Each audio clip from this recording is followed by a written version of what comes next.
Okay, with no further ado, I'm going to turn it over to you guys. Thank you. Well, thank you. We were here, how long ago was that? March the 25th. March the 25th, and we came in and did a song, or a couple, I don't know how many songs we did, one or two? We did two songs.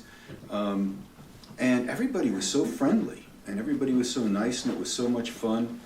And so we talked about coming back and doing a show on our own, and we really appreciate you opening your home, you guys. You know, it's so beautiful here, and the food is great. And one of the things that we really enjoy about this kind of stuff, and we're probably going to do something a little bit different than you would normally see in what you would consider to be a show or a concert. What I've found over the years as a songwriter is people really like to know the background of the song. They really like to hear how it was written, when it was written, who's covered it, what the influences were. So we're going to probably spend a little bit more time than normal talking about songs and kind of setting them up a little bit. And a song that we use as our opening song in our set is a song that people don't really quite get usually the first time when we play it. But I wrote this song in the same session, actually, when I was in Nashville in 1984. I wrote this song the same time I wrote Maybe It Was Memphis. And this song, to me, was addressing a stage of my life that I was going to. And I don't know if you all have been through a part of your life where you feel like everything's changing, and something, usually a dramatic, traumatic event in your life, will take your consciousness up a couple of notches, and you'll start paying attention to what's going on around you. And it's really difficult to put into words, but I tried with this song, and I still do it for the first song. A lot of people wonder why we do it as a first song, but to me it was the beginning of something.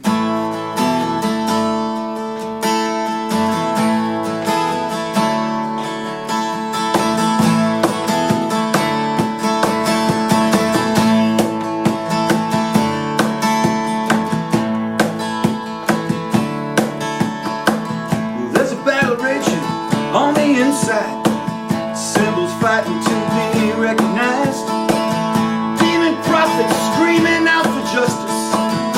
Every time I close my eyes at night, waiting on the morning sunlight, somewhere I hear a baby cry, reaching out for love, forgiving, never asking how. I'll hear it all night long. It's calling out all night long, calling me all night long, all night long.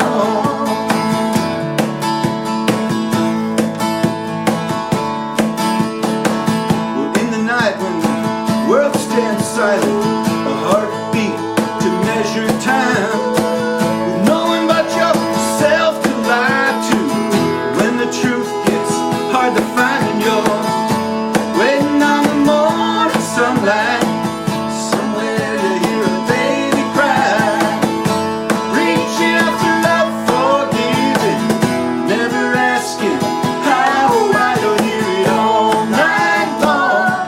It's calling out all night long. It's calling you all night long, all night long. When you hear it call you, just answer soft and low, the only voice you need to know. You're gonna hear it all night long. It's calling out all night long. It's calling you all night long, all night long. It's calling out all night long. It's calling you all night long. It's calling out all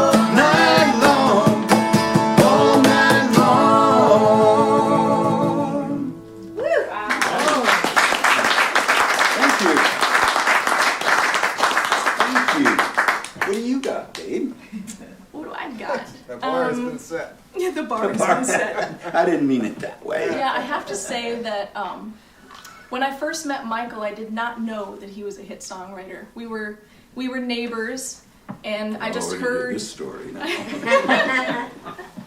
Keep it clean. I just, I heard music kind of coming from the front of the building, and I was playing music in the back, and one day we met in the laundry room, and I looked at him, and I just immediately knew he was a musician. I think it was the hair, maybe, but I was like, you're the other musician in the building, and so we got chatting, and, when I kind of heard that he'd written hit songs, I just thought, you know what, I'm not going to Google him, because if I Google him, I'm going to get freaked out, and I'm going to get, starstruck, and I'm not going to be able to sing for him, sing songs for him, or write with him. I'm just going to get all gummed up. So I really didn't know much about, his hit songs or kind of his history and all of that for quite a while, which I think helped because I'm not nervous writing with him or singing with him, and he's been a great influence on my songs. So I'm going to play one. It's called Lonely for Your Love. And I think we all know what it's like to be lonely for someone's love. I wrote this for my big brother, actually, some years ago when he was estranged from our family. And I was just processing that and trying to figure out, how do you love somebody one way when they're not ready or able to love back? How do you love somebody one way? So here we go.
To that story is that my brother's been back in my life for 5 years by the grace of God, so it has a happy ending. And he calls all the time. Usually right during dinner because he's an hour off in Canada. Well, let me tell you, when you've missed someone for 5 years, when they call during dinner, you answer anyway. And it's usually with my 2 little nieces in the background of the video call, like, "Hi, Auntie Soraiya. What are you and Uncle Michael doing?" "Well, we were having dinner, but now we're talking with y'all." Well, I didn't know you were going to get into how we met and all that stuff. Well, that was just the nutshell version. This next song, ironically enough, I wrote, believe it or not, by looking at us, everything wasn't real smooth at the beginning. It was a little, we had some things we had to deal with. One of them being the fact that I'm the same age as her mother. Yeah, my parents And weren't that- thrilled. That presents some difficulties at first. And, Was that? What did she say? Nothing is perfect. Nothing is perfect. I'm close, but anyway, she went up to Canada to visit her parents and to talk to them about things. And while she was gone, I wrote this song because we had been talking about a lot of things. You know, I mean, when you get older and you've been through a lot of life and people have gone through things, it's hard to start over again, and it's hard to be vulnerable enough to open yourself up to love. And when you do, it's a scary thing when you open up that way. And most of the time, frankly, it doesn't work. But sometimes it does. So this song I wrote while she was in Canada, trying to decide whether or not we were going to work or not.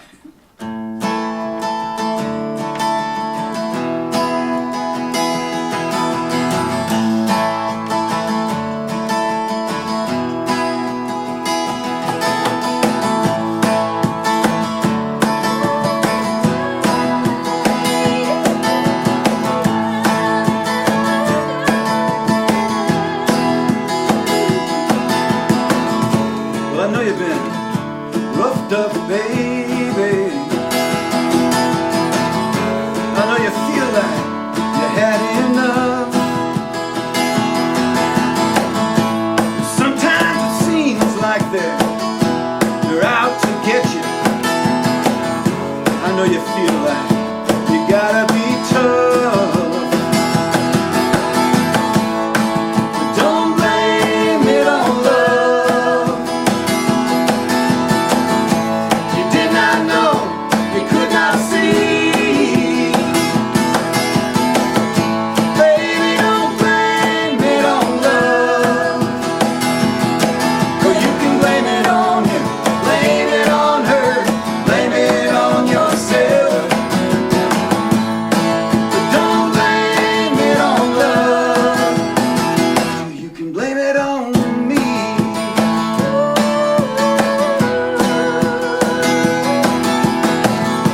I know you've been shot down, baby, and he ain't straight for your heart. Now you can't even trust yourself in what you're feeling or what you need in the dark. Don't blame it on love. You did not know,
spoiled when I get songs written for me. It should. How'd it work out? Awesome. All right. 8 years later, awesome. 8 years? Has it been 8 years? Something like I'm that. not counting. Who's counting? Who's Every, counting? every day feels like Christmas. You know? I think when you've Isn't that cute? when you know what it's like when it goes wrong, you really appreciate when it goes right. So, I'm gonna play Hey Yo Up. I know Frank likes it. I think Sylvie likes it. I think So does Janine Frank. likes it. It's kind of a bluegrassy song. It's really my testimony in a nutshell. So, and you know, when I wrote it a few years ago, I had never written anything remotely bluegrassy before. And I didn't know what to do with it because we were playing, before the pandemic, we were playing with a really kind of hard rock type band, you know, and the song did not fit the set at all. But God had plans for it, and now we play it all the time, so.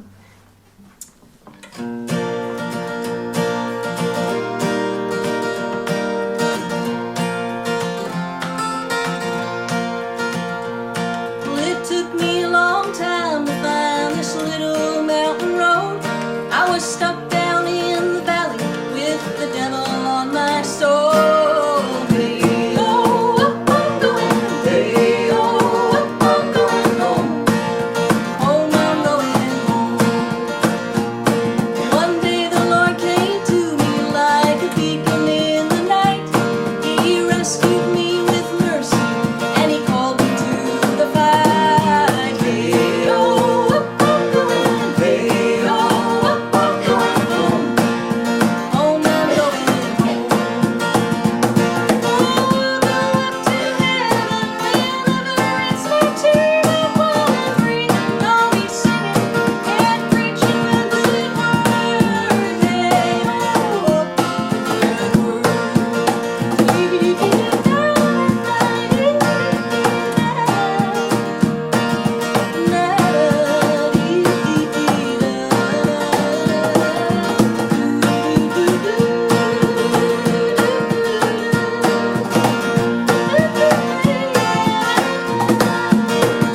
He said, be prepared to battle all the evil Satan wields. Use prayer as your weapon and your faith as a shield. Hey, oh, up I'm going. Hey, oh, up I'm going home. Home I'm going home. Then he called me to live humble, a pilgrim in the fold, loving and serving every person I behold. Hey, oh, up I'm going. Hey, oh, up I'm going home. Home I'm going home. Whenever it's my turn, while I'm breathing, I'll be singing and preaching the good word. Hey, oh, up well, it's an easy task, what the Lord has asked of me, 'cause in the chaos of this world I follow him who sets me free. Hey, oh, up I'm going. Hey, oh, up I'm going home. Home I'm going home. Hey, oh, up I'm going. Hey, oh, up I'm going home. Home I'm going home.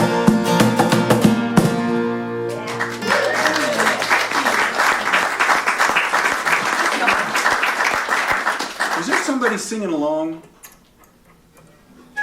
Okay, I thought I heard somebody. You know, you can sing along if you want to, you know. That was really sweet. All right, well, Kim asked me about this. She liked my story that I told about this song last time. And I don't know which story I told last time because I make it up every time. But this song, people always want to ask you, when you write a hit song, everybody wants to know, where did it come from? How did that thing come about? What inspired it? You know, what were you eating that day? You know, and or smoking. The fact of the matter is, on this song, I had just gone through some radical life changes, and I was eating macrobiotically. I don't think I was eating much of anything. I wasn't drinking anything. I wasn't smoking anything. And I came to Nashville on my first publishing deal. First of all, for a songwriter, that was a huge, huge thing. All of a sudden, somebody was giving me money to sit around and write songs. I mean, that's just free money. I mean, come on, that was a dream. And one of the things that I figured is, the first thing I did was I rented a guest house apartment in the Hollywood Hills, and if you know Los Angeles and Hollywood at all, I was right up above the Chateau Marmont, and I could look down on the swimming pool and stuff at the Chateau Marmont, and I had a 180-degree panoramic city view from the patio, and off in this, I could see Catalina Island out in the bay, and all right over to my left I could see the Hollywood sign. And then I bought my dream car. And this wasn't a big publishing, it wasn't a lot of money, but it was enough that I bought a 1954 Cadillac. And it was when 1954 Cadillacs were not cool, but this car was cool. And the reason I bring this even up at this point is the man I bought it from was the skipper from Gilligan's Island. And I didn't do it on purpose, but I would walk through these, I'm a big walker, and I would walk all over Hollywood. And I kept walking by this little house, and this old 54 Cadillac was just sitting in the side of the house, and it just looked like it never moved. It was just sitting there. And I thought, well, maybe the guy wants to sell it. So I went up and I knocked on the door, and I was in Gilligan's Island. It was like, whoa, oh my God, it's the skipper. And he said, yes. And he was not a nice guy. They always act friendly on TV, but he was like, what do you want? And I said, you want to sell that car? And he said, what do you give me for it? I don't know, what do you want? And he said, $750. And I said, sold, let's do it. So I bought this old Cadillac, and it was almost worth $750. Almost. But it did not like the hill going up to my little apartment. And that 54 Cadillac struggled up that hill like a bulldog racing a greyhound, It was like, but it made it. Anyway, what I told my publishing company that I wanted to do is I'd heard that all these great songwriters were in Nashville. So I said, I want to go to Nashville. And they said, okay, go. So I just packed up and I went. And my first trip to Nashville, I had met a songwriter from the same company who was visiting there. And just to show you what a bold jerk I was at the time, from the airport, I never told her I was coming, but from the airport I called her and I said, you got room on your couch? Because I'm in Nashville. And she was like, what? And I said, and she said, okay. And so she quickly found me another place to stay, and it was with the secretary from the publishing company that I had signed to. And she was on her way on vacation. So I just walked into Nashville not knowing anybody, anything, and she left me her guest house, her car, her boyfriend's guitar, and she introduced me to her aunt and cousin who lived right around the corner. And this was off of West End. And at that time, it was when they were still building the 440 at West End. So I used to walk down to the Piggly Wiggly there through this big ditch just to go to get food. And I would go over to their house and sit on the front porch. It was just a little yellow house. It's still there. And I would just talk to her cousin. Her name was Bronwyn, and her mother would bring us lemonade and iced tea and key lime pie, and she told me the story about a boy that she had been in love with during World War II who came from the north and stayed, and then after he was shipped out, she never heard from him again. She never knew what happened to him. And I just sat on that porch and I heard the katydids at night, and it was the year when they come out. I think it's every 4 years or 7 years when they come out, and you just hear them all night long. I mean, it's really loud. And I sat on the front porch swing with the willow tree, listening to the katydids, talking to Bronwyn, and I just thought Nashville was magical. It was like at the end of summer, it was hot and humid in a way that I'd never felt before. And I remember walking down the stairs on my way back to the little place where I was staying. And I just thought to myself, you know, maybe it's just Nashville. And I thought, oh, that's a song title. But nobody likes Nashville. Memphis is much cooler. So I just changed it. For no reason, I just changed it to Memphis, other than I used to, you know, like Elvis movies when I was a kid, and I knew he was from Memphis, and it sang better. And I just wrote a couple of verses while I was here. And I called my publishing company. And I said, I wrote a song, and I want to record it at Quad Studios on the Square. And they said, no. And I said, why? And they said, well, it's way too expensive. And I said, yeah, but Neil Young recorded there. You know, I've got to record where Neil Young recorded. And they said, no. And I said, well, I wrote a really good song. And they said, no. That's okay. If you don't want it, I'll just give it to somebody else. Whoa, wait, what? Because they had a studio in LA, they wanted me to go back and record it. But as soon as I threatened to give it to someone else, they said, okay. So we went and we recorded it, and I just left it there and went back to LA. And I wrote that in '83. And then the part of the story that Kim heard before is in 90, 91, 92, somewhere in there. A marriage had fallen apart, everything had gone crazy, and I got on a motorcycle in Los Angeles and drove across country. I had nothing. You know, I'd lost the publishing deal, I'd had record deals, made records, lost those. You know, and when your money goes, the wife went, and, you know, your friends go, and so you're just stuck with a motorcycle, and you just drive across country and take your time, because there's nowhere really you've got to be, and nobody really cares where you are. And I drove to Nashville, and I got waylaid in Texas because I had left on a motorcycle from LA, not thinking, but it was like wintertime in the rest of the country. And when I hit eastern New Mexico and western Texas, a blizzard hit.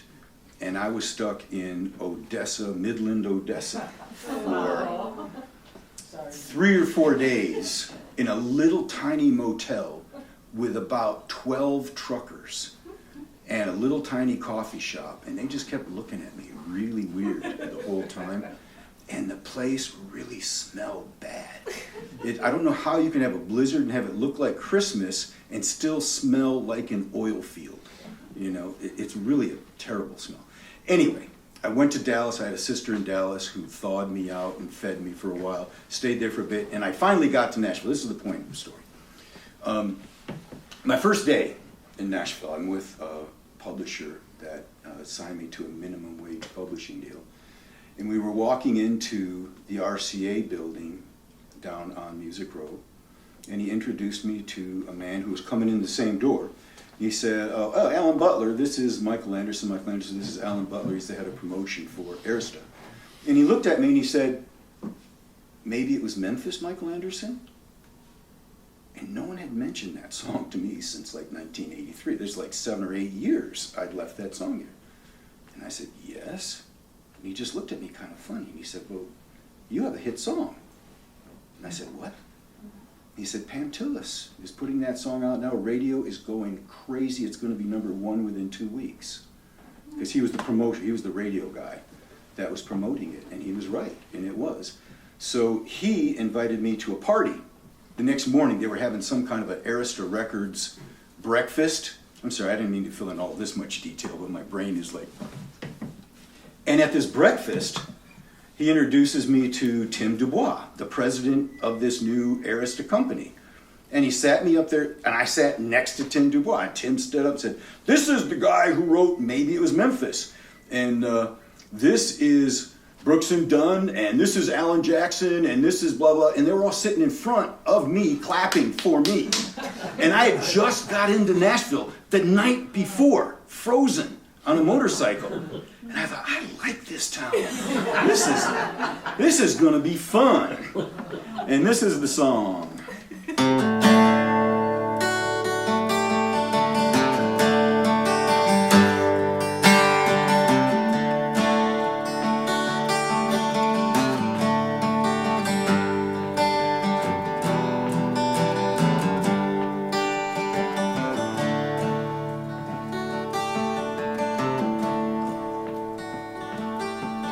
Looking at you through a misty moonlight, Katy sang like a symphony.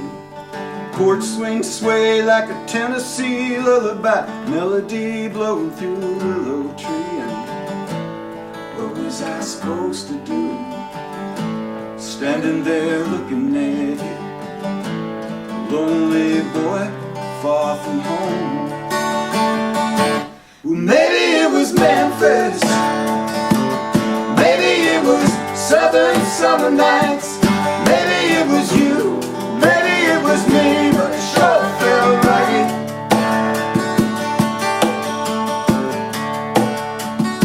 Now this next verse, I like to tell people because they don't believe it, but I didn't write this verse at the time. And I was supposed to go in and record it, and I just told you the big deal that I made it about it with my publishing company, but I didn't have a second verse. So the day I went into the studio, I just jotted this verse down, thinking, well, I'll just change it when I get back to LA, but right now I need a verse. And it turned out to be, seems like everybody's favorite. I read about you in a Faulkner novel, I met you once in a Williams play, heard about you in a country love song, summer night beauty took my breath away. And what was I supposed to do, standing there looking at you, a lonely boy far from home? Well, maybe it was Memphis, maybe it was southern summer nights, maybe it was you, maybe it was me, but it sure felt right.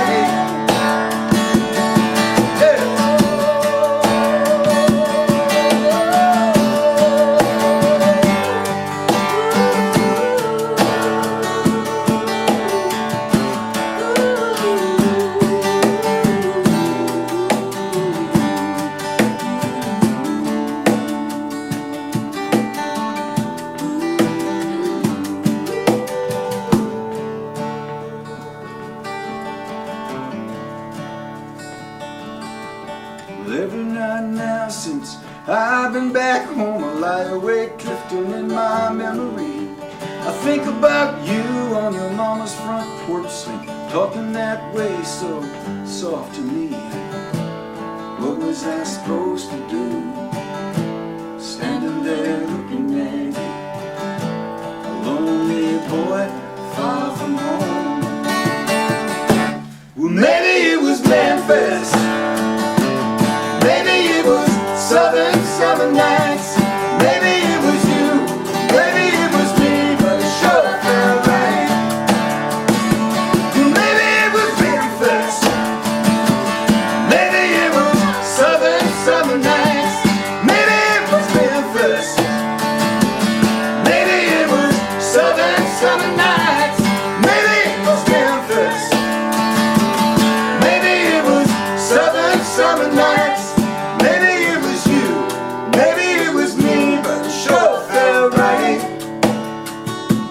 Maybe it was need deep inside of me, but it sure felt right.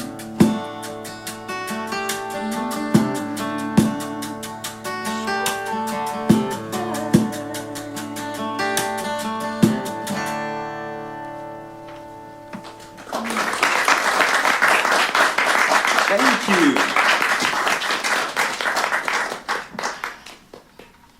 We can do that one now? We've got too many songs. And too much talking. I like the talk. You like the talking? Okay. Want to do Man I Once Knew? Yeah, let's do Man I Once Knew. Soraiya wrote this one, and when I heard it, I think you'll hear it too. This one sounded like a hit record to me the first time she played it, and I think this one is coming. But you can talk about it if you want. It's called A Man I Once Knew. And it kind of captures a season or a moment that I think maybe most of us have been through, where we feel we've been burned in love, we feel jaded about love, maybe a little worn out, and we're out somewhere in a public space and somebody walks through the door that looks, for a moment, just like the ex. So that's what this song tries to capture anyway.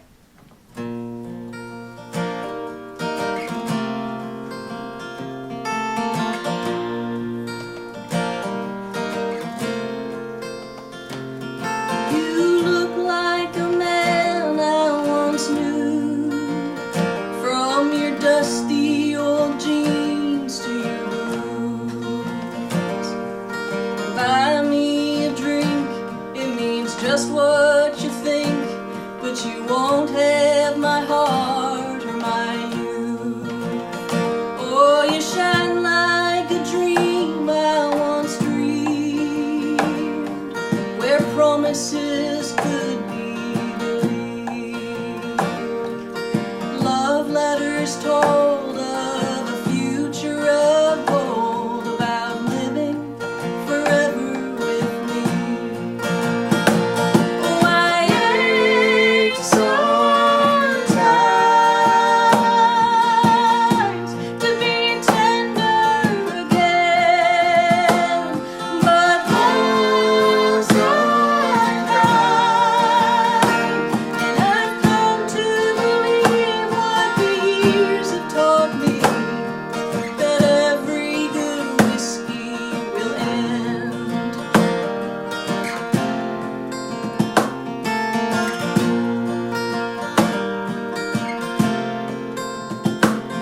You look like a man I once knew, and you talk southern smooth like him too. Smoking blue eyes that hide all the lies, and a smile that feels like the truth. Oh, I ache sometimes to be tender again, but those are gone, and tomorrow you'll see what the years have taught me, that every good whiskey will end.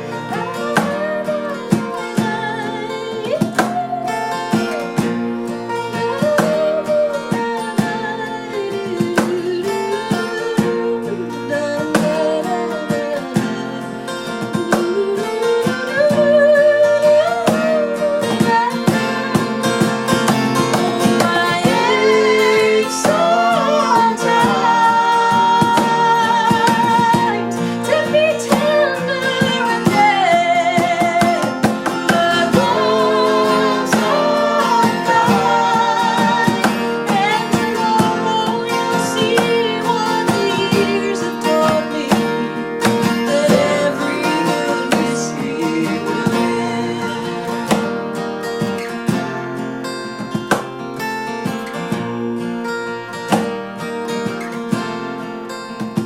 Oh, you look like a man I once knew.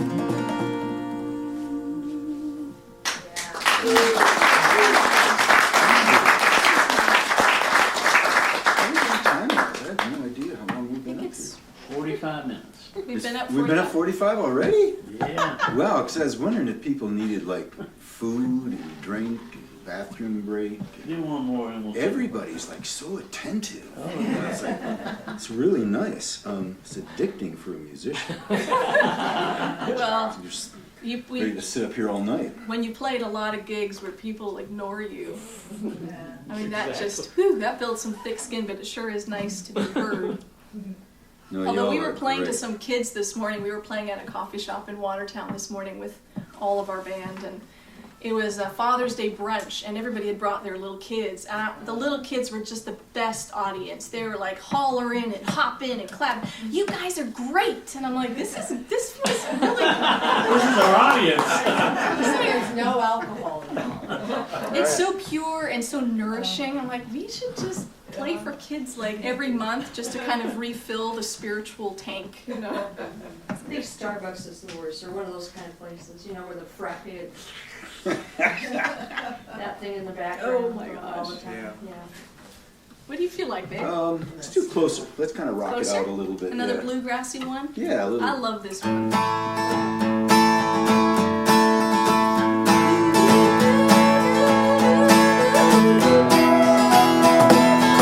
you want to let off a little steam and clap your hands, you're welcome. You can even sing along if you want. It's real simple. Well, I woke up this morning with tears on my pillow and the sorrow I brought from my sleep. And I know I've been living with a hurt like a river, and it's running silent and deep. It's got closer to God, closer to God. He's brought me through trouble before. I feel closer to God, closer to God. I never needed Him more. I don't know why I waited so long to put all my trust in His hand. I thought I could do it all by myself, but now that I've done all I can, I feel closer to God, closer to God. He's brought me through trouble before. I feel closer to God, closer to God. I never needed Him more. Yeah.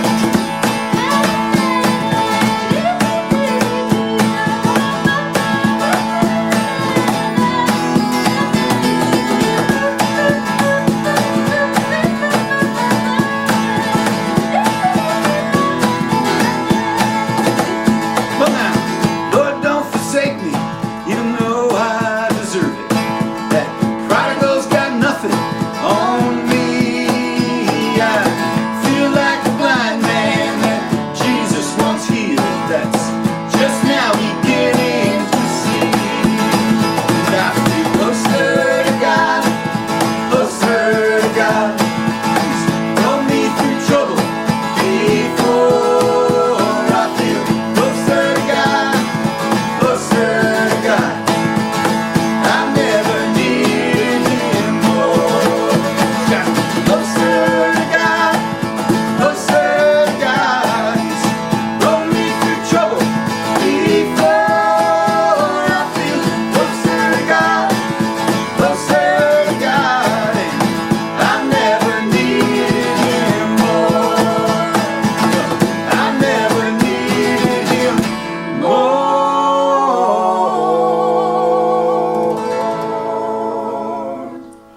Yeah. All right, let's take a break and come on back in a few minutes, get some refreshments. You got announcements, Frank? Huh? 5 more minutes? Can we do 5 more minutes? 5 more minutes? Yeah. Oh, okay. Well, We that's a can play all change from night. being told to stop making noise. You know, wherever musicians live, neighbors don't particularly like musicians. Could you keep it down in there? What do you feel like doing, babe? Let's do your new one. Which new one? Don't Let Me Go. Oh, yeah. You want to tell them the story about it? Oh, has anyone watched or been watching the series called The Chosen? Oh, yeah. Have you heard that one?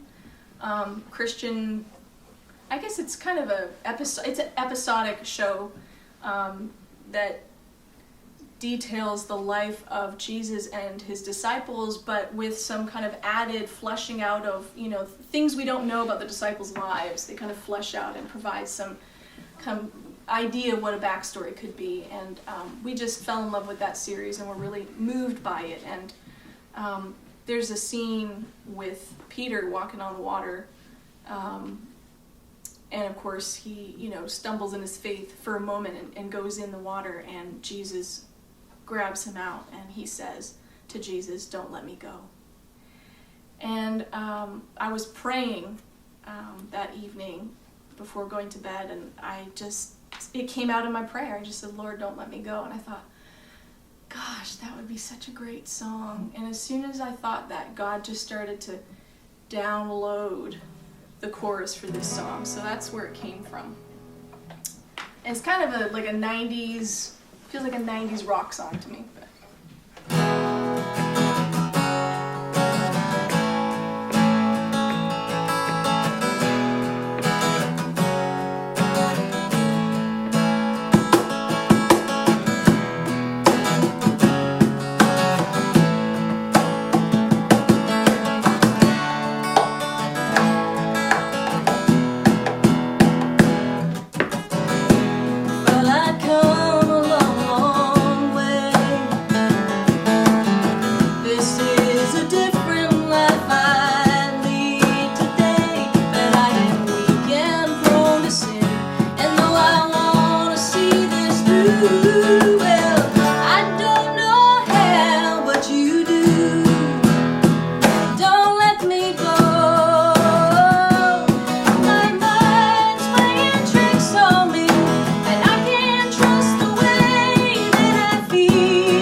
Sylvie ready for us yet? Just about. You need more time?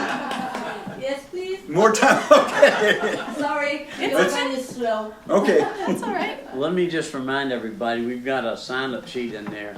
If you like what you hear now, make sure your name's on there And you'll get the email, or you'll watch us on Facebook. I'm on Facebook, she's on Facebook, she doesn't know anything on Facebook. But I try to post it, send out an email, let everybody know. And the next group that's gonna be here will be here on the 7th of July, and it's the French family, and I'll get into a little bit more. Huh? They're not French, they're from Australia. They're from Australia, but it's gonna be a good evening, I can guarantee you that. So what I have back here, I have the code for the Venmo and the code for the PayPal. If you're interested in coming, you might want to get your tickets tonight. You know, it goes to them. It's their email or their Venmo. But it'll be $20 just like this one was, and I'm sure it's going to sell out because we went to see them down at 3rd and Lindsley about a month ago, and they were with Jimmy Fortune, or Jimmy Fortune was with them, and we thought, well, if we can just see Jimmy Fortune, that would be great.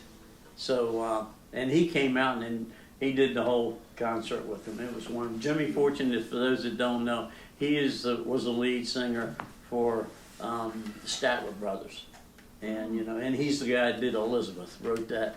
If you're familiar with that song, so he may not be here, but they will be here. And you never know, he might just show up. He might just show up. They're good friends, and they live in Hendersonville. They're going out on the road with him. They're going to be the band that goes out on the road with him. So, who knows? They've got 5 friends from Australia coming in, and Camille asked me. She said, "Would you hold 5 tickets for us? I got 5 friends coming." So I know we're down to 20 tickets, and then I've got Kim, he's already bought his 2, so we're down to 18 tickets. So, you gonna want one? You want to go?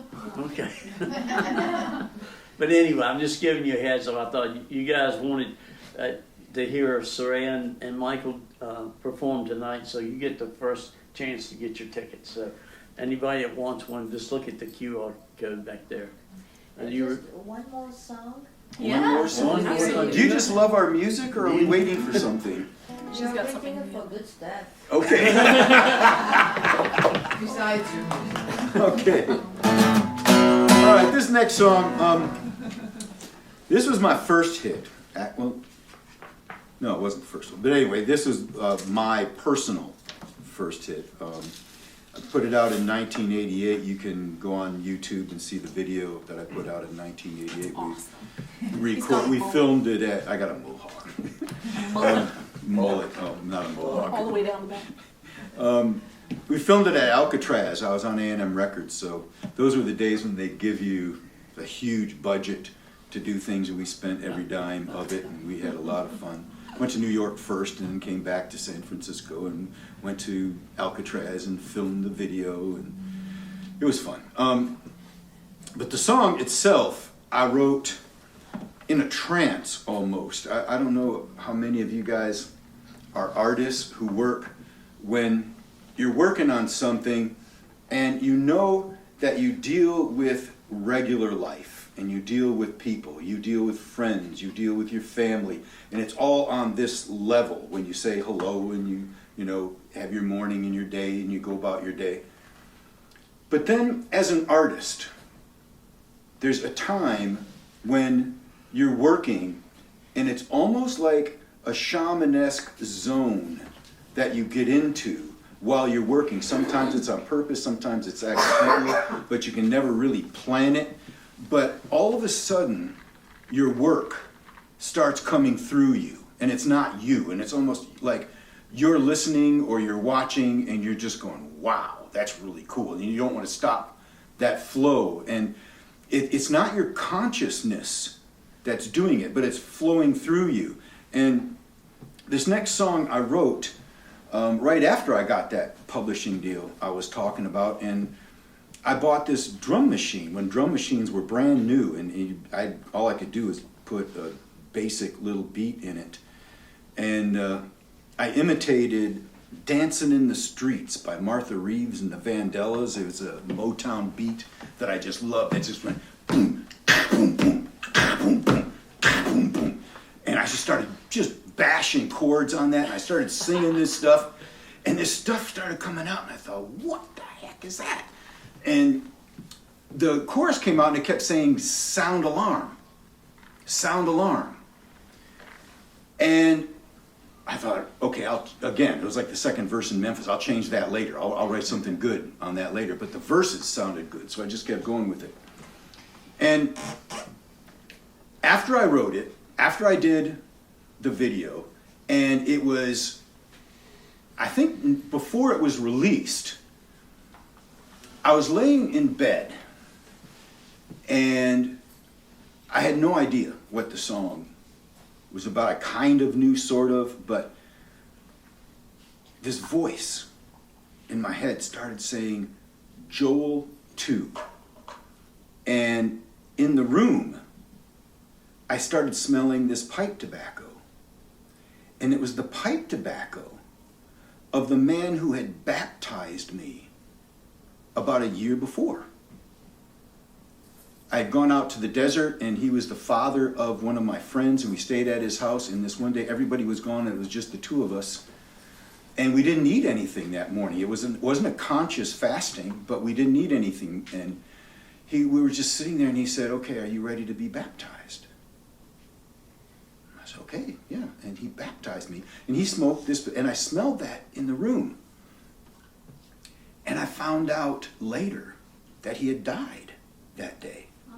And I smelled that tobacco. And this voice said, Joel 2. And so I wasn't even sure there was a Joel in the Bible. I didn't know where that came from. So I looked it up, and I looked up Joel 1 verse 2. Had nothing whatsoever to do with anything. I thought, okay, well, that's kind of weird. And I thought, okay, I'm going to check Joel, the 2nd chapter. And the very first line of the 2nd chapter of Joel is sound the alarm. And I thought, whoa, now this is really getting weird. But anyway, this is the song, and it was my first hit. It was a pretty good hit. It's actually kind of contemporary right now. If you listen to it, it sounds like what's going on in the world right now.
Thank you.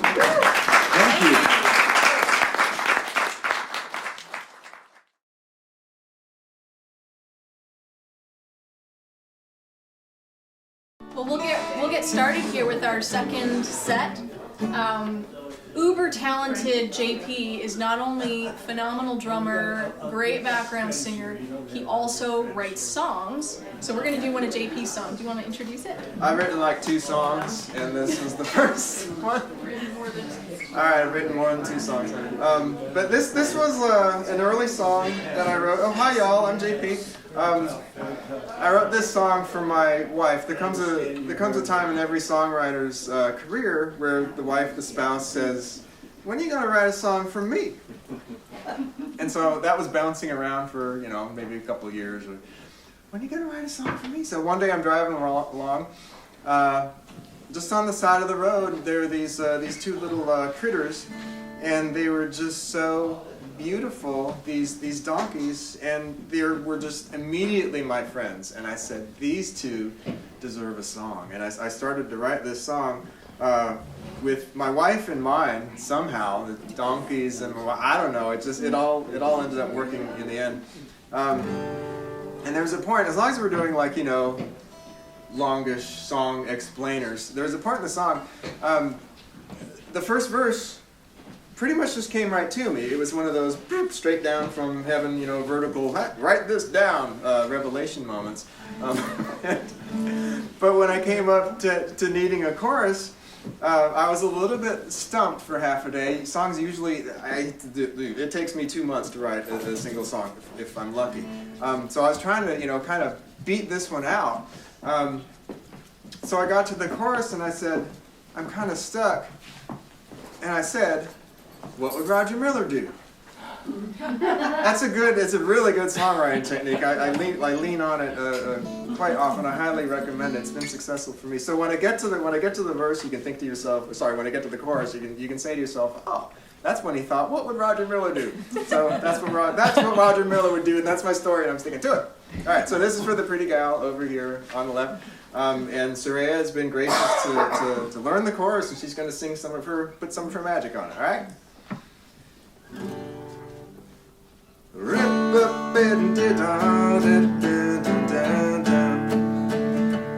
Well, I have a pasture with 2 little donkeys grazing in the field. And they don't know the first thing about me and my baby, but me and my baby know just how they feel. Just look at the brown one, he's always half smiling in a daydream of her. And she is the white one, half giggling back at him, cause she knows she's his girl. Now I'm not saying that love is like a donkey, but have you seen anything more simple and true than the way they carry on the donkey day long, giggling and smiling like I am with you. Well, my baby loves horses and she knows how to ride them. Oh, how she rides them anytime she can. I can't afford her no horsey, so I bought her a donkey, and she bought me a donkey to give her as a friend. Now I'm not saying that love is like a donkey, but ain't they a picture a bit like us too? With the way they carry on the donkey day long, giggling and smiling like I am with you. Just giggling and smiling like I am with you. Look,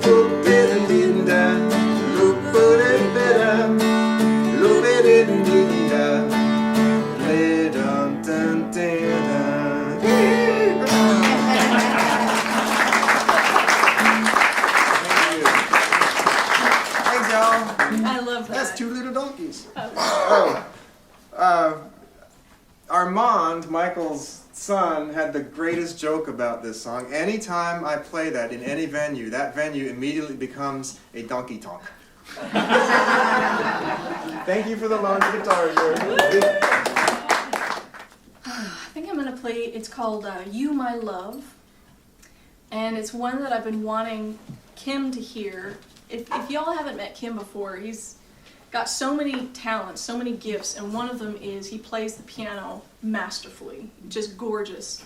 Gorgeous melodic writing, gorgeous arrangements of hymns and all kinds of things. And this is a song I've been wanting to play for him because I'm hoping he might put it to a piano arrangement. It's a love song. You'll have to ask him. If he likes it. It's a love song, and I wrote it thinking about loved ones during World War II. My grandfather was a pilot during World War II, and he was in 2 major crashes, survived them both, but nobody else on his flight survived, and so that was, traumatizing for him on multiple levels. But I always think about, I think about what he went through, but I also think about what my grandmother went through at home with 7 children, not knowing what he was going through, or whether he would come back, or if he came back, what state he would be in. And I just thought about all those love stories that get interrupted through distance, through, accidents, through war, through death. And this was another download from God's song. I'll light a candle in the window and stay up waiting again. It's been too long that I've been on my own, and without you, this ain't home. Maybe you really aren't that far away. Maybe you're coming down our road. You'll see my candle burning in the dark, ever faithful like my heart. Was that a key in the door, or just the wind once more, or my memory of you? You, my love. I see your face right here before me. I feel the warmth of your touch. There's so much more I want to give to you. My devotion, pure and true. And so I can't help but cry as I pass the time with the memory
you. That's the first time I've performed it, I think, for a crowd, so thank you so much for that. Great. Yeah, that one makes me emotional. Us too. Yeah. Him too. Right? All right, what else, babe? What should I play? Your other new ones. I'm enjoying just sitting and watching you. He gets to take a break. How about, what about The Letter from Heaven? Yeah. That one? Excellent. Okay, this song I wrote for a friend of mine some years ago when she had lost her father. And she was in those beginning first few days of just acute grief. And I just thought to myself, you know, how do you even comfort somebody who, first of all, my parents are still alive, so I can't relate yet to that form of grief. And I just thought, how do I even comfort this friend? And I thought, well, what if she could get a letter from him, you know, from the other side, and hear his love and hear that he's okay. So that's what this one is. Oh, this is a hard one, but it ain't what you feel. We ain't really apart, love. There's no reason for tears. Yes, I know that I left you, but I've just gone on ahead. I'm just down this old road that we all get to tread. And I found our home, dear, the one we dreamed of. It's quiet and simple. It's a kingdom of love. And out in the garden, your favorite flowers bloom. Oh, there's places to rest, there's beauty, there's plenty of room. And you know that you're my love, and nothing can change that truth. 'Cause what God brings together, oh, death can't undo. I'll be waiting here for you. I'll be waiting here for you. And it won't be long now. The moment is near when you get to join me in this paradise here. Oh, they'll sound their trumpets, and I'll beat my drum. Oh, and I'll come right on over to meet you and bring everyone. And you know that you're my love, and nothing can change that truth. 'Cause what God brings together, oh, death can't undo. I'll be waiting here for you. Dee-dee-dee-dum, I'll be waiting here for you. Dee-dee-dee-dum, I'll be waiting here for you.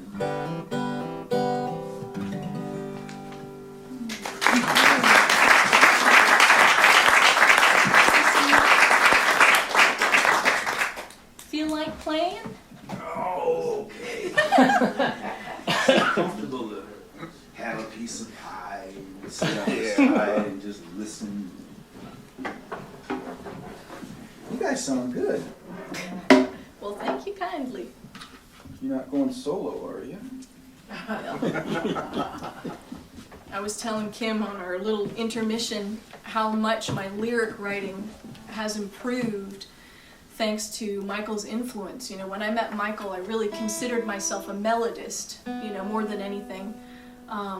And he recognized that I actually had a talent for writing as well, and it just needed work, you know. So I'm so grateful for his mentorship and just learning so much from him over the last 8 years, because my writing has really, really come a long way in that time. That's been a blessing. There are advantages to being married to a songwriter. Not many.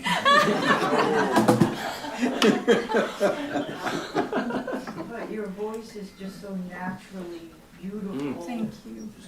She's, Thank you. well, she didn't really tell the whole story of how we met, but. Writer's embellishment.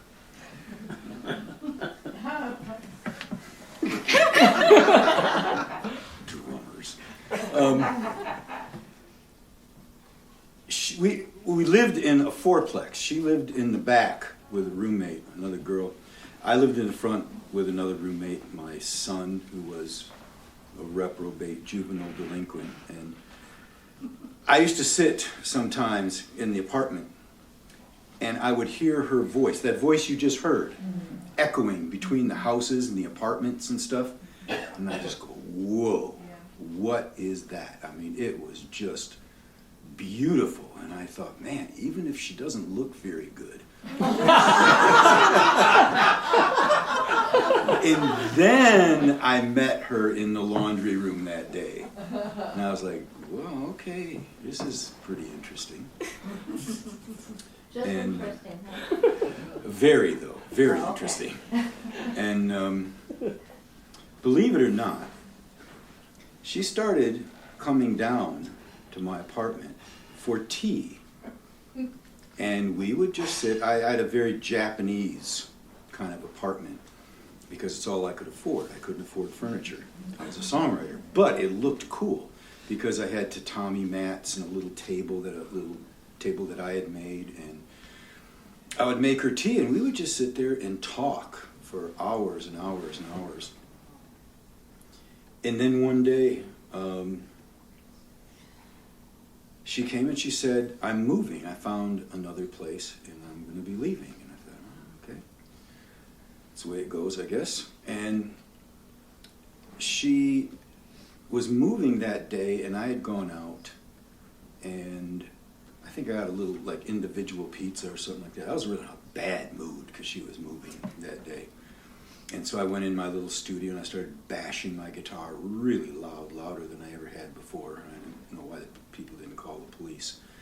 But she came over and she had borrowed, now, okay, this is how she hit on me, okay? This is how it happened. And I'm going to tell you this little secret here. One day I was walking out of my apartment and she was up on the railing. This is how original she is. She says, do you have a piano I could borrow? Seriously. And I looked up and I said, what? Not on me, you know. But then I thought for a minute, I said, you know, my son had some keyboards that his uncle had given him in a closet that he never used. And I thought, well, maybe one of them's a piano. I said, I might have a piano. So anyway, it was a piano. She came down, she borrowed the piano, then she would come back for the tea and stuff like that. Then when she was leaving, I think I texted her, she texted me, I said, you know, I'll come up and get the piano. And she said, no, I want to bring it down. So she brought the piano down, and I was making up this little pizza. And I said, would you like some pizza? And I said, yeah. And while we're sitting there, she said, I wrote a song this morning. I said, okay. And she said, can I play it for you? And I said, okay. You know, why don't you play them that song? Oh my gosh, I haven't played it in years. I probably wouldn't remember. But with that build-up, you know, Why did you do that? Hasn't been on our set in years. yeah, we do it every Oh my once in a while. gosh. What's the name of that song? Something about the coolest guy in the world or something? Oh my god. Anyway, there's a line in the song, and she's talking about moving in the song. And the last line of the song is, "But I'm staying here with you." And I looked at her, and you have to remember, there had never been anything romantic between us. We'd had tea, that was it. And she finished the song, and I looked at her, and I said, "Did you mean that?" And she said, "Yes." I said, "Okay." It's just like such an amazing thing how that happened. And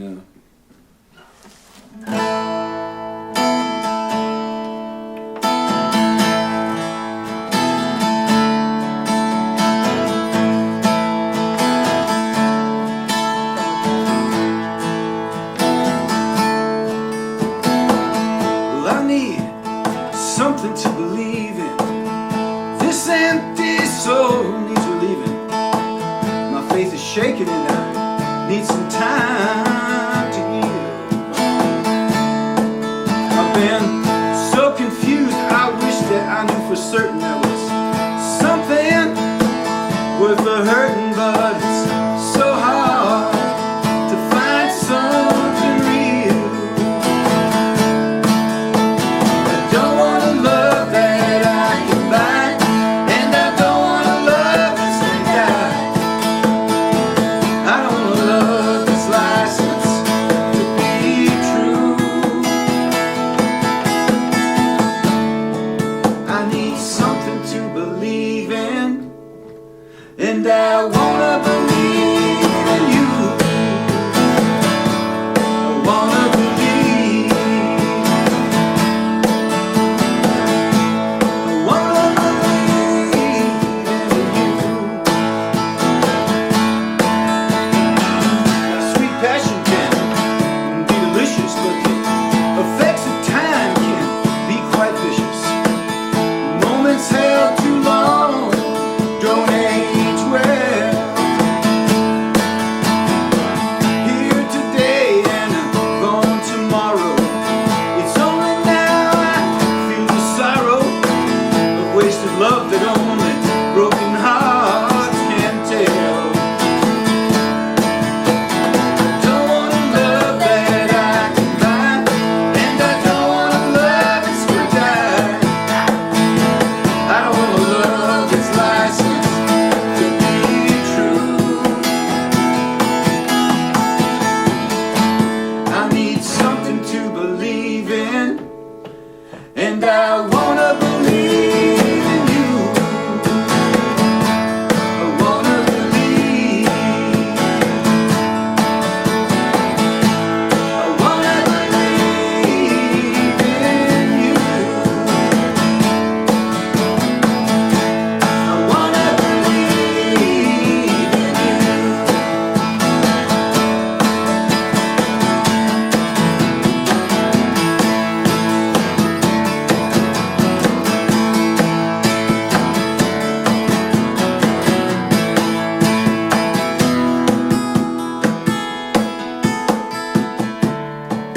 I need something to believe in, and I wanna believe in you.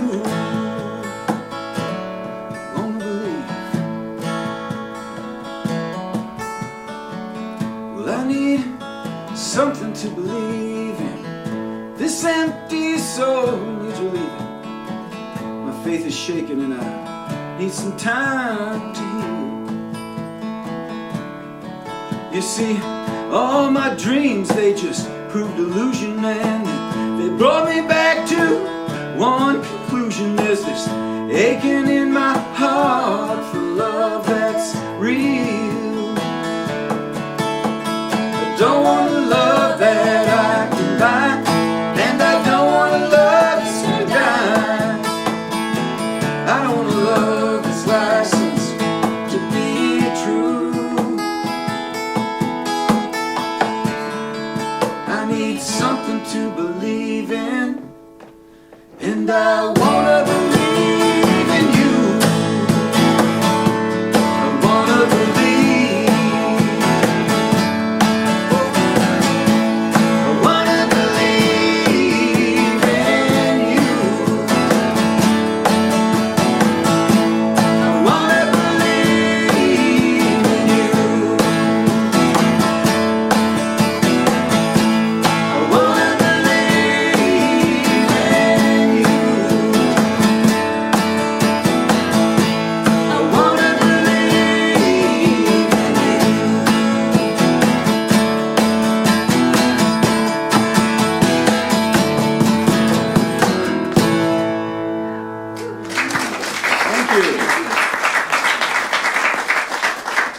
that okay? Yeah. Never been so glad to head straight into a song before. How So do you about- remember that song? Oh my gosh. I'll learn it for next time. How about that? What about I Will Trust the Lord? Oh, another one of mine? Unless you want to do a bluesy one. Oh, that one's pretty good. This song, it's one of those songs that's probably self-explanatory, but I wrote it when I was going to a church in South Central Los Angeles. I've alluded to the fact that I went through, a lot of weird stuff, and went through a horrible divorce, and I went through some things with custody with my son. And I would go to this church in South Central LA, and I would sit in the back all the time. The reason I ended up going there in the first place is because a buddy of mine who had got arrested for something or another, as part of his rehab, had to do some community service, and he was a great guitar player. And so he started playing in this black church. And he told me about it, and I said, oh, that sounds kind of cool. I'll go down and check it out. And I'd sit in the back, and I'd watch him. And then he stopped going, but I kept going, and I would sit in the back by myself, and I didn't know anybody there or anything. And one day, one of the deacons walked up to me, and he said, can you sing? I said, a little bit. And so he said, why don't you come to a rehearsal, because we'd love to have you in the choir. So I thought, okay, I went, and I got stuck way in the back, and there's 4 or 5 rows in front of me, and we start singing, and the choir director keeps looking up at me. And she said, you, move down a row, so I moved down. And gradually through the rehearsal, she kept moving me down till I ended up in the front row. And then they asked me to join the men's group, and I started singing in the men's group. And the music in that church affected me so much, but it was at a period of time in my life, and I don't know how much this relates to, but there's sometimes when going to church is more an act of survival than anything else. It's just where you can go because everything else is just so crazy. You need that place to breathe for a little while on Sunday. And that's what this church became to me, and they became family, and I played with them and I knew them, so I started writing songs that came from my experience there. And at one point I wanted to write a song because there were several people in the church, older people, a lot of the older women that were in the church were curious, like how I ended up there and what my story was. So I kind of wrote this song as a testimony in a way that I could at least give like a 5-minute.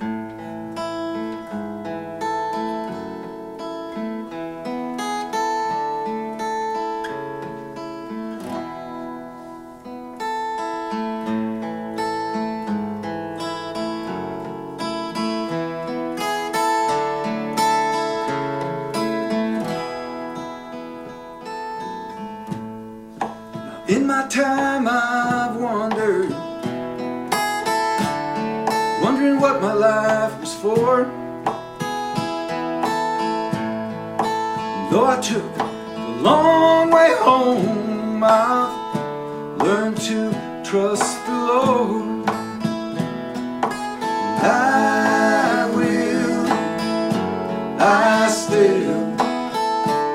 I will trust the Lord. I will and I still, I will trust the Lord.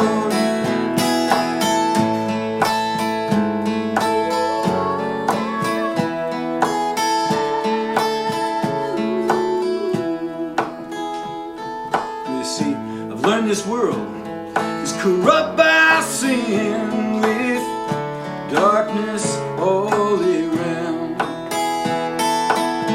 I faced trouble, trials and tears. I got lost, but I got found. Now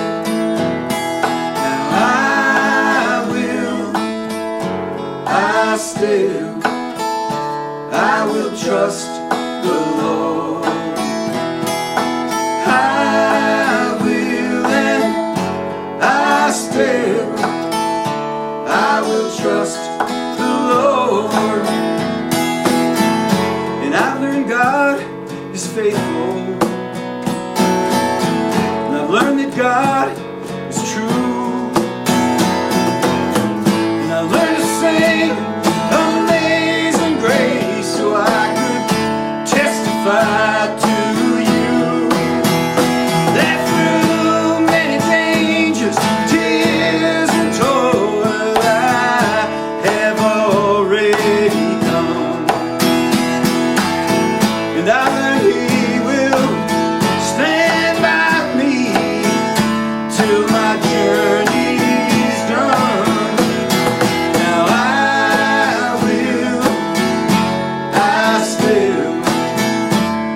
will trust the Lord. I will and I still, I will trust the Lord. Sing along if you want. I will, I still, I will trust the Lord. Nice. I will and I still, I will trust the Lord. Again. I will, I still, I will trust the Lord. I will and I still, I will trust the Lord. I will trust the Lord. Thank you. That was nice. That was really nice. Noticed I was back in church when your harmony came in, JP. I was like, yeah. At least outside the sidewalk. How about Be Not Afraid? Yeah. Yeah. Elizabeth's Oh. favorite. That's Elizabeth's favorite song, so You want to tell a story about this one? I'm getting a little leery about telling stories. I don't know how much trouble I'm in. This one's safe. Okay.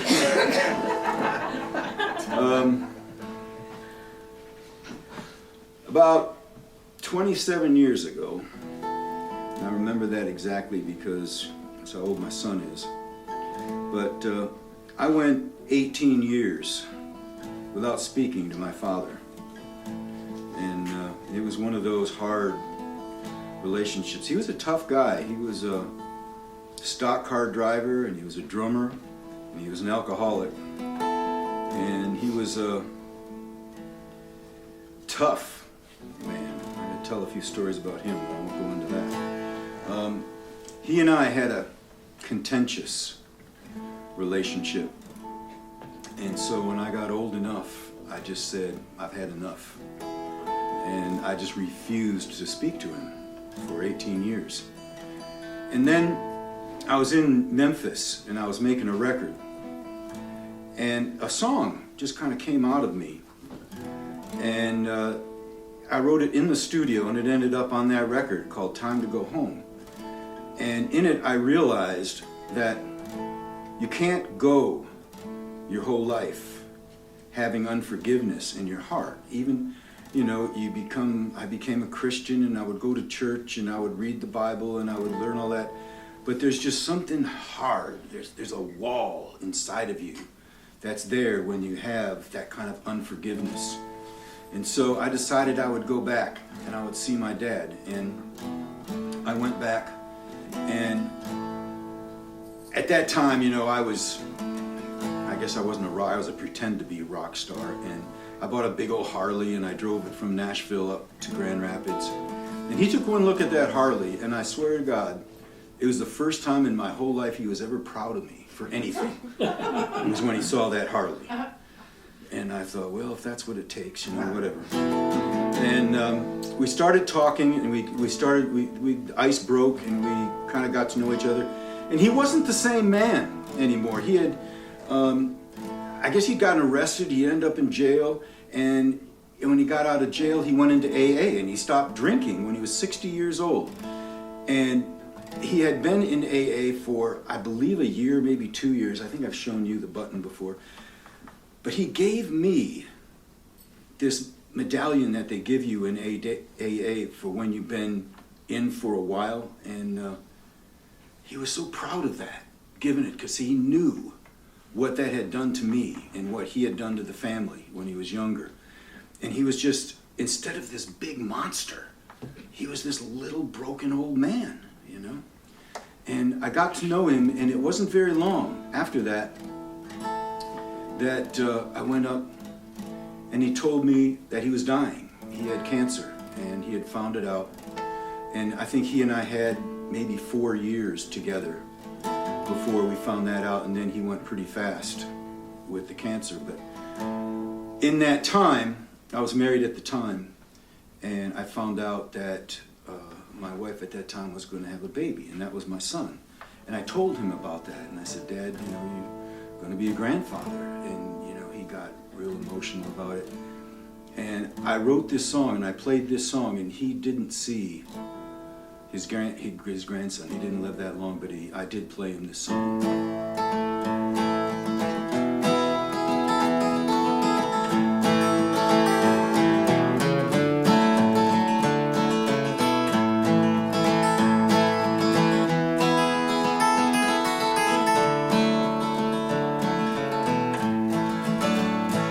There's a candle in the window. There's a flame that burns for you.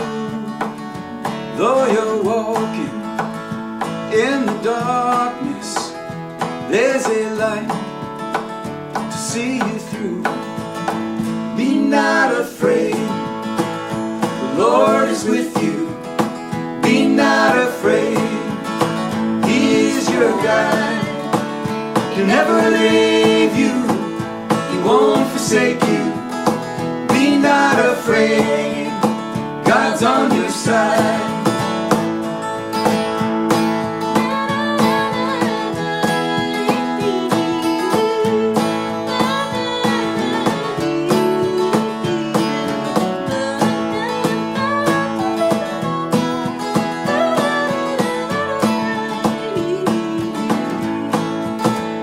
You come so far down the road now, trying to find your own way home. Through the valley, past the shadow, do you think you got here alone? Be not afraid, the Lord is with you. Be not afraid, He is your guide. He'll never leave you, He won't forsake you. Be not afraid, God's on your side.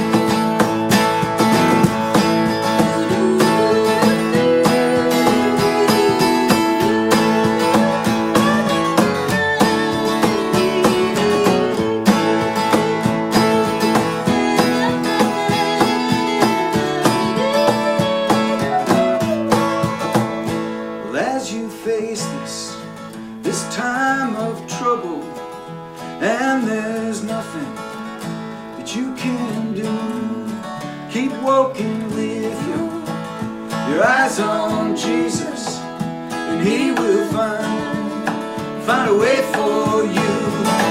Be not afraid, the Lord is with you. Be not afraid, He is your guide.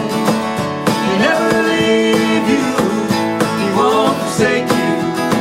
Be not afraid, God's on your side. Be not afraid, God's on your side. Thank you.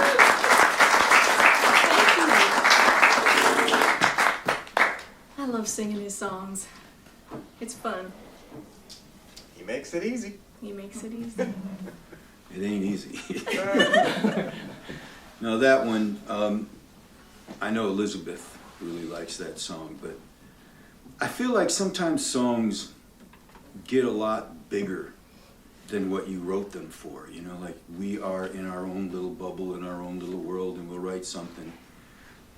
And then we find out later that it connects to this greater thing out there someplace, you know, and people find meaning in it that maybe you didn't even intend when you first wrote it, you know?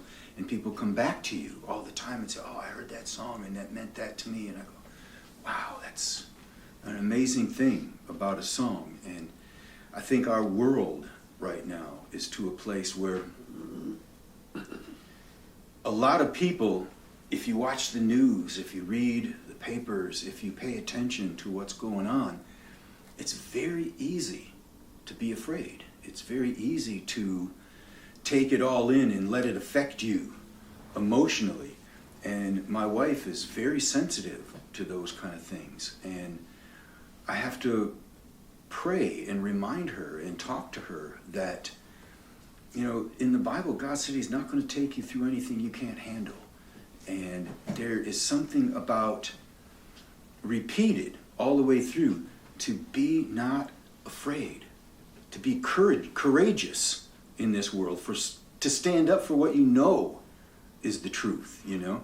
And it constantly, you know, talks about how the most important thing is love. So you've got to be brave enough and courageous enough in this world that's trying to intimidate you into your shell, to be brave enough to love, which means to be open, to be able to give, to be able to hear what other people are going through and help other people in what they're going through in whatever way you can at that time. So that song to me has kind of grown over the years since I wrote it to mean something like that. So I didn't mean to start preaching. I'm going to start thumping on my Bible in a minute. You got a song? I think we got time for, what, one or two more songs? Is that what you want to do? I would love to do Somebody Ought to Thank Jesus. You want to? Oh, that's probably an end. Let's do Shiloh first, though. Okay. Let's do Okay? Because I'm feeling kind of sensitive. introspective. This song I wrote a few years ago, many years ago. I don't know if you all have ever been to the museum, the Battlefield Museum at Shiloh, Shiloh State Park. But they used to have a soldier's uniform in the museum. And the uniform was from a soldier who died in the battle. But they'd found a letter in the pocket of this uniform, and the letter was up next to this uniform. And that letter just ripped me apart. I had been doing a lot of studying of the Civil War over in that area. I was able to go through some archives in LaGrange, Tennessee that were not open to the public. And I was able to go in and read the newspaper, the actual newspapers from the day, from 1858 through 1865, reading of the troop movements around LaGrange, Tennessee, between Memphis and everything, and saw pictures. And what you don't realize now is after the war, that entire area, and I'm assuming many, many areas in this country, was nothing but an empty, burnt out, blank, apocalyptic, post-nuclear looking landscape. I mean, you've probably seen pictures of like World War I and the trenches in the world and how that just looked like something from a completely different world.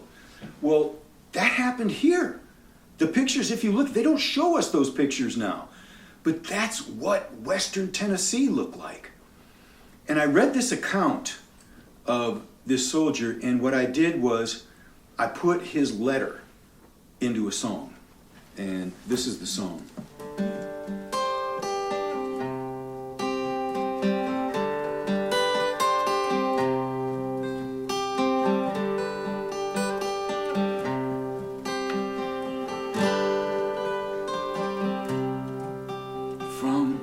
Mississippi to Tennessee, we marched in the warm spring sun.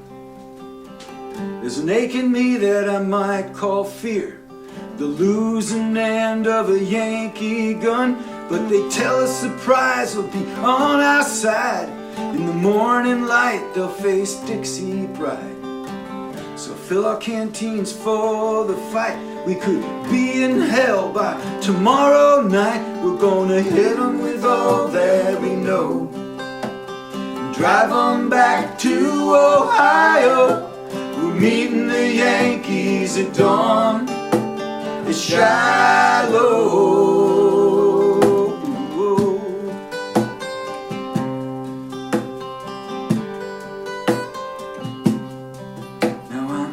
I'm writing you while I'm standing watch by the warmth of a campfire light.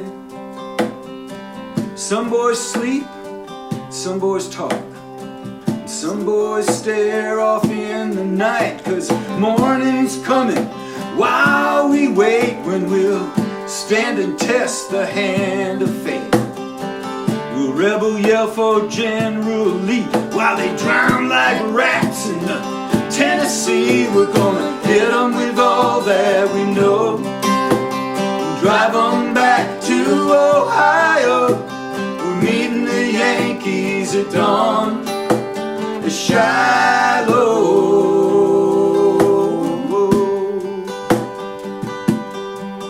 There's a changing heart in the South, I knew. There's a fear where there once was pride, like the people know when we march through, how it feels to fight on the losing side.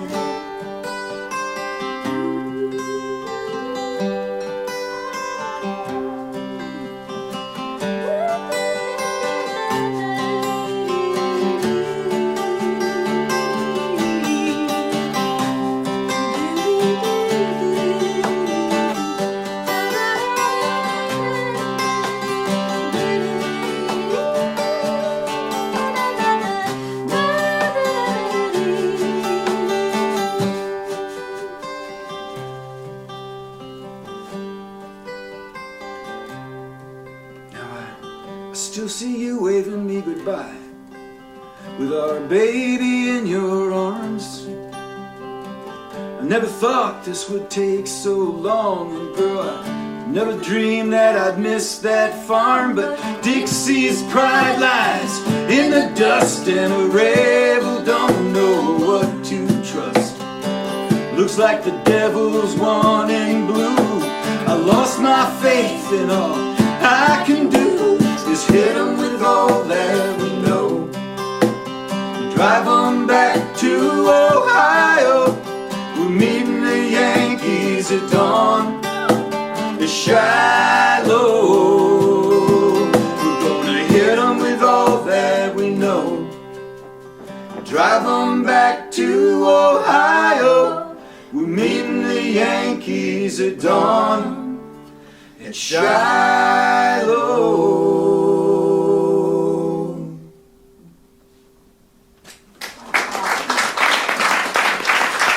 Thank you.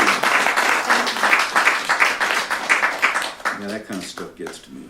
You know, you just, when you see, I mean, reading dry history is one thing, but when you see what people actually went through for this country to end up where it is now, you know, you realize how many people gave so much of what they believed in order to get us to where we are now, you know.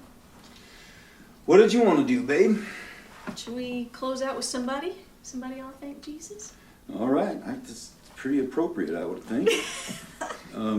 This is a song that I actually wrote for the church I was talking about, and we used to do this song at the church. So you have to kind of imagine it with, like, Big black gospel choir. big round keyboard player kicking B3 organ out, the best B3 player you ever heard.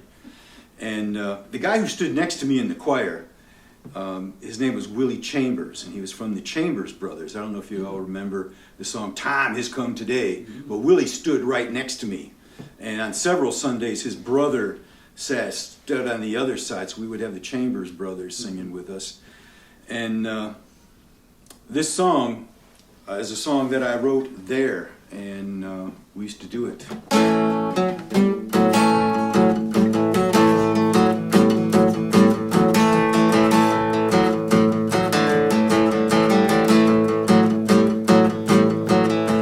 Somebody ought to thank Jesus right now.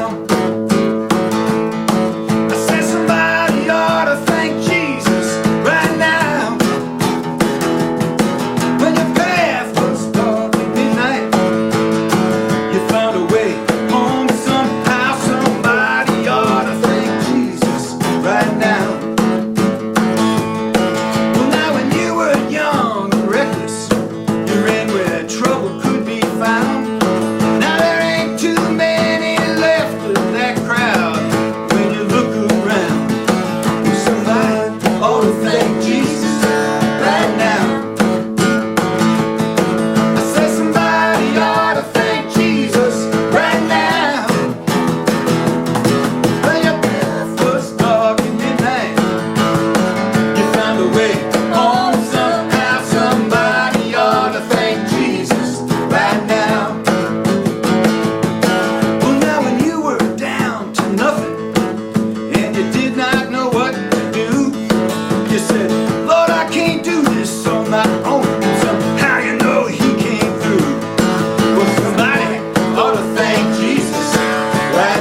license plate. This is a Baptist church. Thank you all very Thank you much. so You've been much.